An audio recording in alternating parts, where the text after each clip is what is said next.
Hello everyone, I'm Brian. Today we're reacting to Sadhguru on Keertimukha, Keertimukha, the glorious face. So anyways, I was searching for the last video on Sadhguru, and this one came out. I was like, well, there's the empty face, empty man, and then the glorious face. Like, well, why not give it a shot? So anyways, I chose this one just to see what this is about. I definitely know I probably butchered that word, Keertimukha. It once happened, a certain yogi, too full of himself, came and saw Shiva simply sitting there. And he looked at him and tried to provoke him. Shiva did not respond, simply sitting there. So he provoked him with abuse. Shiva did not respond. Then he physically poked him and said, "You're simply sitting there because you're afraid of me. You do not know what I know. You do not have the powers that I have." This went beyond point of irritation. So Shiva plucked a hair from his head and made a demon out of it. And he told the demon, "Eat this yogi, eat him up. He should not be walking this planet." The demon grew up within minutes and became huge and started chasing the yogi. Yogi was terrified. Then of course he came and fell at Shiva's feet and, "Please save me, don't let this demon eat me." Then Shiva immediately changed his mind and said, "Okay, just leave him, let him go." Then the yogi went away terrified. Then the demon was standing there, burning with hunger, because he was created just to eat. So he said, "What am I supposed to do? Now you release that yogi, what am I supposed to do?" Shiva was already becoming still. He said, "You eat yourself." And then, before Shiva could turn around and look at him, he started eating himself up.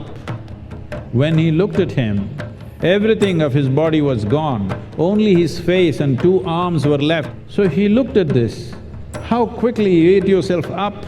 You are the most glorious face, only face is left. You are the most glorious face. You are above all gods."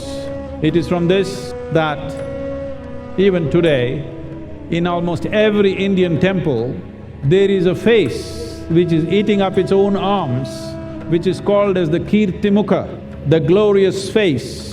So Shiva recognized, or the yogi recognized that one who eats himself up, that who makes nothing out of himself, is the most glorious face on this planet. He must be above all the gods. This is a night that you must promise me that you will become a glorious face. Still hands are there, you've not eaten them, you can tell me? This is not a night to make something out of yourself. This is a night to make nothing out of yourself so that you become a truly glorious face, because you do not carry the burden of the person that you are. You do not carry this life as a burden. Mahashivratri means this is a night where you must eat yourself up and become a Keertimukha or a glorious face so that you will be above all gods. So was a pretty brief one. So interesting. Okay, so yeah, I was thinking along those lines, like, what does it mean to eat yourself up? I'm assuming eat up your identities so they're no longer there, so that you are nothing or everything. Again, you know, the idea between either you are nothing, so therefore you have nothing to… you have no identity, or that you identify with everything, so that you don't have a… what do you call it, the ego. Eat up your ego, or you expand your ego. I don't think that's the right word, but you expand your true self, I guess. I don't know what the right word to use for that one. That's how I'm understanding it so far, is that you eat up your ego, your identities, so that you are nothing. Kind of like Shiva, at least from my understanding what Sadhguru says, Shiva is… that is… what is it again? That is with nothing or something like that. That is from nothing, I believe. Something along those lines, where it's essentially meaning nothing. so that you have no identities, nothing in terms of identities. That's how I am pulling this. Let me know if I'm wrong. I mean, he did explain it towards the end there, where you become nothing for that night. But I guess to kind of translate that a little bit in terms of, you become nothing as you have no identities. You're no longer a mother, a father, sister, brother, friend, foe, IT person, doctor, nurse, or anything like that. You become nothing, so you have no burdens in life, which he said there towards the end. Because if you have no identities, then you have no responsibilities, and with no responsibilities, you're kind of free. When you become a father, then you have responsibilities. If you become a mother, you have responsibilities. So I don't know if this is just meaning for temporarily, just for this night, or is this something that you take with you throughout the entirety of your life? Obviously, you want to have no attached identities. You have identities, but don't be attached to those identities. So, for example, obviously, a father or a mother, you have responsibilities for these things. You shouldn't shun away from them, but don't be attached to the point where you suffer from those identities. And mind you, you won't necessarily, I guess you will kind of suffer some of those identities, but like, I'm trying to think what kind of identities that you can have that you don't suffer from, but I don't think there's such a thing. But anyways, you being an IT person, if you don't do your job right, you saying, oh, I'm an IT person, I should know how to do this. You shouldn't suffer from those identities. So essentially, this goes back to, if you do your job to the best of your abilities, then you can't necessarily suffer from failing, because, hey, look, you did the best that you could. You probably didn't know. Hopefully you ask how to do it, and and hopefully it's nothing serious, but at least you understand. If you understand that you have a weakness in terms of whatever it is that you're doing, you can learn and make yourself better and improve upon yourself.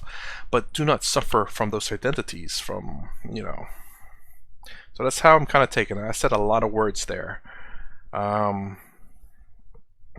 So I think this one is just to lose all identities for the night, and just to be free for a day or a night. I don't know if it means lose all of your identities for the rest of your life.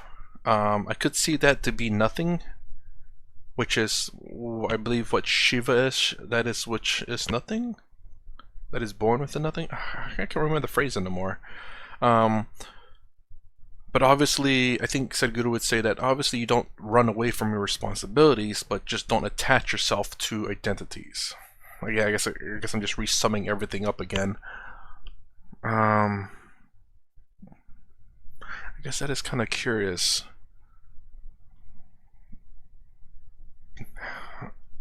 Be nothing for the rest of your life, meaning no identities? I wonder if that's what he means too. That'd be kind of strange. Suffer no identities, but still have the responsibilities? I'm not sure.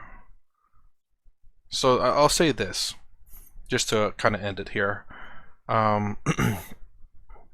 Be responsible for your action, and be responsible for what you're supposed to be responsible for. Duty.